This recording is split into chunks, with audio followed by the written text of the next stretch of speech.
Jammu division के 10 जिलों में आतंकवाद थरथरा रहा है और इसी क्रम में आतंकवादियों ने आज प्रटेक स्थल पत्नी तोप के पास शिवगढ़ नामक स्थान पर सुरक्षा बलों के साथ मुठभेड़ में एक खबर है, एक सैन्य अधिकारी को बलिदानी कर दिया। सरकारी तौर पर इसकी पुष्टि नहीं हुई है। नमस्कार, मैं हूं हरबंश नागोके।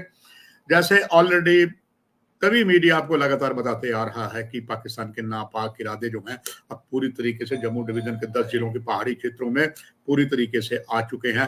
कहां कहां उनके विदेशी आतंकवादी हैं इसकी ज्यादा खबर नहीं है, मगर खबर यह है जिन स्थानों पर छुपे हुए हैं उनको वहां से बाहर निकाल पाने के लिए हर संभव प्रयास भारतीय सेना, जिसमें अलग अलग सुरक्षा बलों के दस्ते और पैरा कमांडोज भी शामिल हैं, अभी तक वो सफलता नहीं मिली है।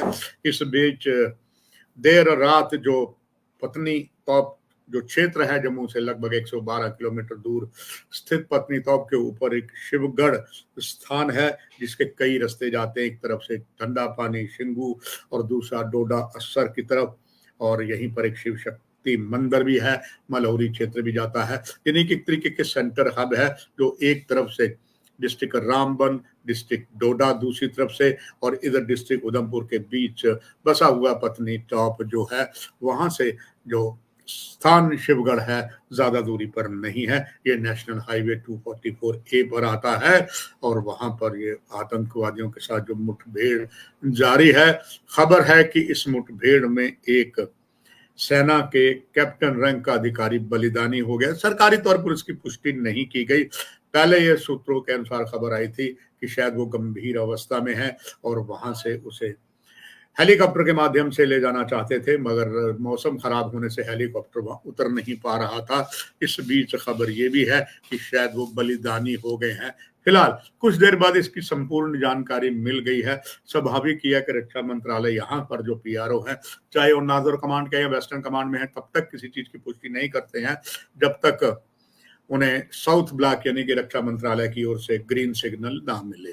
और मगर खबर सूत्र बताते हैं ऐसा हुआ है। इसमें एक आतंकवादी मारा गया है और खबर ये भी है जो आतंकवादी मारा गया है उसके पास से M4 कोल्ट राइफल भी मिली है, और ये राइफल चीख चीख कर प्रमाण दे रही है कि जम्मू डिवीजन के 10 जिलों के जिलों में पहाड़ों में छुपे हुए शरण लिए हुए आतंकवादी, उनके पास अत्याधुनिक हथियार हैं और उन हथियारों का वो इस्तेमाल कर रहे हैं। जो ये सारी बातें इस ओर संकेत करती है कि हालात जम्मू कश्मीर के बहुत ही विस्फोटक हैं, और खास करके जम्मू डिवीजन के सभी 10 जिलों में ये बात अलग है।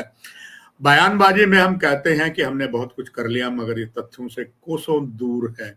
जिस तरीके के हालात बने हैं और जिस तरीके से आतंकवादियों के अनेकों शरणदाता यहाँ पर हैं, हालांकि ये आश्चर्यजनक बात है कि कठुआ क्षेत्र में और कठुआ जिला के कुछ ऐसे स्थानों पर जो जम्मू पठानकोट राष्ट्रीय राजमार्ग पर राजबाग जैसे स्थित हैं और यहाँ ज्यादा पंजाबी रहते हैं, यहाँ पर भी जिस तरीके से बहुसंख्यक समुदाय के एक गुज्जर को गिरफ्तार किया गया, वो किंग पिन था जो बहुत सीमा पार से हथियार आ रहे थे, चाहे ड्रोन के माध्यम से मादक द्रव्य आ रहे थे, और वो उनका सरगना था। 9 लोगों को पकड़ा गया है। हालांकि पकड़ा गया है, देर बहुत हुई है। अब ये तो नहीं हम कह सकते कि अब पछताई हो गया जब चिड़िया चुग गई खेत। अभी बहुत से आने बाकी हैं। अगर 9 पकड़े गए हैं, ना जाने कितने 9 की संख्या के और शरणदाता है। ये बात मानने वाली है कि आतंकवादी इस वक्त जो है वो हथियारों के साथ नहीं आ रहे, हथियार उन्हें मुहैया हो रहे हैं।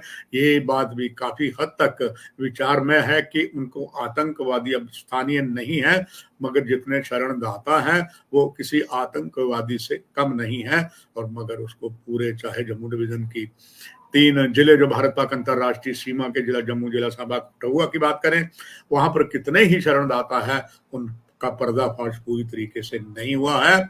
इसी तरीके से बात चाहे राजौरी पुंछ के साथ लगी हो या और बहुत से क्षेत्र हैं चाहे सीमा से दूर हैं, वहां पर कितने शरणदाता हैं इनके, इसकी कोई जानकारी नहीं है।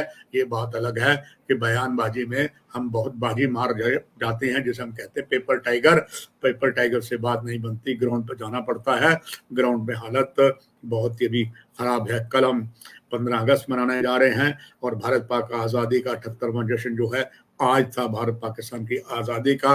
आज के दिन भी ऐसी है और इस संबंध में जो भी नवीनतम जानकारी और होगी, हम आपको इसी चैनल के माध्यम से बताते रहेंगे। नमस्कार।